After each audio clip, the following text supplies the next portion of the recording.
खबर है महाराष्ट्र के धुले शहर की, जहां प्रशासन की लापरवाही और गैर जिम्मेदाराना रवैये से नाराज होकर राष्ट्रवादी कांग्रेस पार्टी के पूर्व विधायक अनिल गोटे ने आमरण अनशन करने का ऐलान किया है। उन्होंने कहा कि यदि समय रहते प्रशासन ने उनकी बात नहीं सुनी तो वह आत्मदाह भी करेंगे।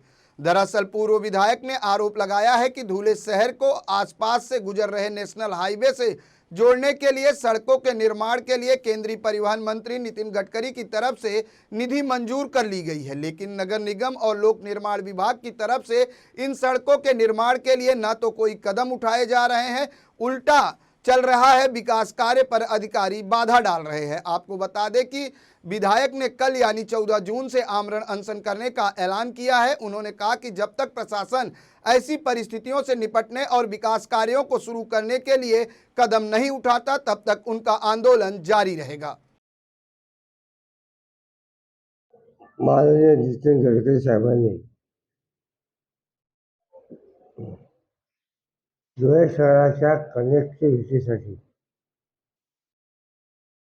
43,19,00,000 रुपये दिले।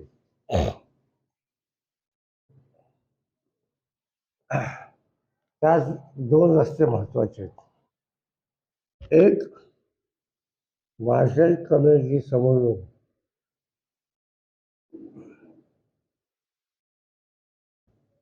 तो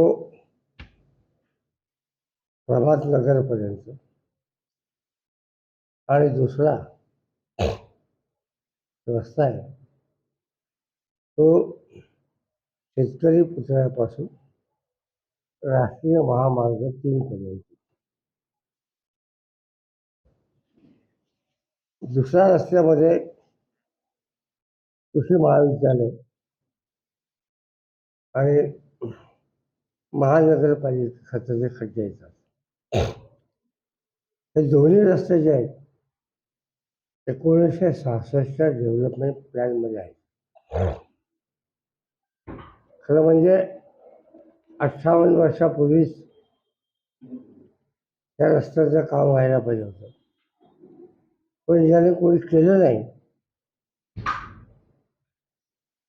म्हणून मी हे काम हाती घेतलं। आणि त्यामध्ये मदत करण्याऐवजी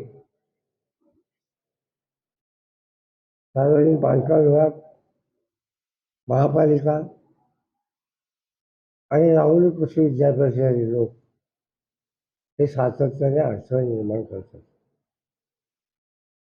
मी 1 मेलाच राहुरीला कृषी विद्यापीठात जाऊन बसला होतो उपोषणाला, पण सगळ्यांच्या विनंतीला मान देऊन त्यांनी मला सांगितलं आम्ही 10 तारखेच्या आत हा रस्ता प्रश्न सोडवू